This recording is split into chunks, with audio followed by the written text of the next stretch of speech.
अणूचे अंतरंग याच्यामध्ये आपण आज पाहून घेणार आहोत. काही शास्त्रज्ञांनी अणूच्या संदर्भात मांडलेल्या त्यांच्या अणुसिद्धांताविषयी. त्यापूर्वी आपल्याला माहिती आहे की द्रव्याचे लहान कणांमध्ये विभाजन करायला एक मर्यादा असते, असे भारतीय तत्त्वज्ञ कणाद यांनी ख्रिस्तपूर्व 6व्या शतकामध्ये सांगितले होते.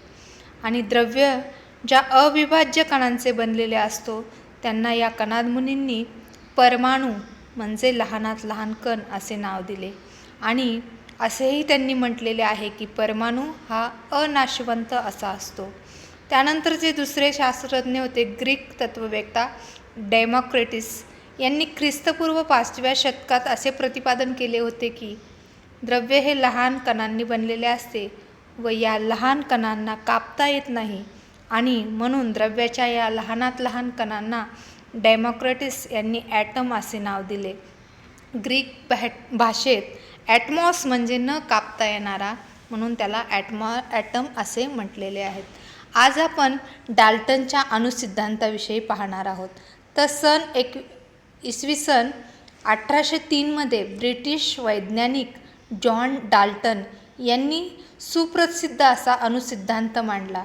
या सिद्धांतानुसार द्रव्य हे अणूंचे बनलेले असते आणि अणू हे अविभाजनीय व अनाशवंत असतात. एका मूलद्रव्याचे सर्व अणू एक समान असतात, तर भिन्न मूलद्रव्याचे अणू हे भिन्न असतात व त्यांचे वस्तुमान हे भिन्न असते. आणि त्यासाठी त्यांनी अणूला भरीव गोल असं म्हटलेलं आहे. आणि एक प्रयोग करून पाहायला लावलेला होता की बुंदीच्या लाडवाला अंतर्गत संरचना, एक बुंदीचा लाडू घेतला आणि दुसरा एक भरीव चेंडू घेतला आणि दोन्हींना हाताने दाबलं तर त्यामध्ये काय दिसणार आहे. तर बुंदीच्या लाडवाला अंतर्गत संरचना असून तो त्यांच्याहूनही लहान लहान म्हणजे बुंदी एकमेकांना चिकटून बनल्याचे आपल्याला समजते. मात्र जो भरीव चेंडू असतो तो ढोबळमानाने त्याला अंतर्गत संरचना काहीही नसते असे समजते. आणि म्हणून डाल्टनने वर्णन केलेला अणू हा एखाद्या कडक भरीव गोलाप्रमाणे त्याची संरचना असणार आहे. डाल्टनच्या अणुसिद्धांतानुसार अणूमध्ये वस्तुमानाचे वितरण सर्वत्र एकसमान असते, जे थॉम्सन या वैज्ञानिकाच्या अणूच्या आत असलेल्या ऋणप्रभारित कणांचा शोध आणि डाल्टनच्या अणुसिद्धांताला धक्का बसला. त्यामुळे पुढे जाऊन जो दुसरा शास्त्रज्ञ आलेला आहे तो म्हणजे थॉम्सन. या थॉम्सन शास्त्रज्ञाने प्रयोग करून असं दाखवले की अणूच्या अंतरंगात असलेल्या ऋणप्रभारित कणांचे वस्तुमान हे हायड्रोजनच्या अणूपेक्षाही 1800 पट असं कमी आहे. आणि त्यांनी पुढे जाऊन अणूचे प्लम पुडिंग अणुप्रारूप असे मांडलेले आहे. आणि जे कण होते त्यांनी जे थॉम्सन यांनी त्यांना इलेक्ट्रॉन्स असे नाव दिलेले आहे. आणि त्यांनी असं म्हटलेले आहे की सर्वसाधारण पदार्थ हे निसर्गतः विद्युतदृष्ट्या उदासीन असतात. अर्थातच पदार्थाचे रेणू तसेच त्यांच्या रासायनिक संयुगाने बनतात ते अणू विद्युतदृष्ट्या उदासीन असतात.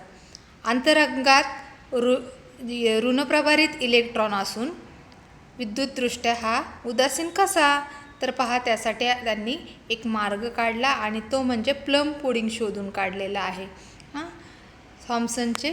त्यासाठी त्यांनी त्यांच्या प्रारूपाला थॉम्सनचे प्लम पुडिंग मॉडेल असे म्हटलेले आहे.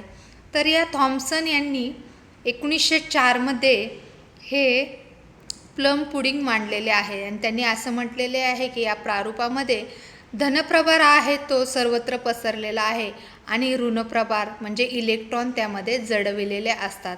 आणि पसरलेल्या धनप्रभाराचे संतुलन इलेक्ट्रॉनवरील ऋणप्रभारामुळे होते आणि त्यामुळे अणू हा विद्युतदृष्ट्या उदासीन असतो. त्याचबरोबर त्यांनी दुसरी तुलना म्हणजे कलिंगडाबरोबर केली की कलिंगडाच्या आतील जो भाग आहे तो लाल भाग म्हणजे त्याच्यावरील पॉझिटिव्ह चार्ज धनप्रभार आणि त्यामधील काळ्या बिया ज्या आहेत त्या इलेक्ट्रॉन म्हणजे ऋणप्रभार या पद्धतीने कार्य करतात.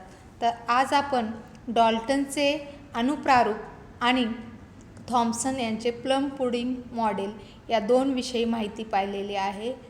यानंतरचे पुढील मॉडेलची माहिती आपण पुढील व्हिडिओमध्ये पाहणार आहोत. तर आजच्यासाठी धन्यवाद.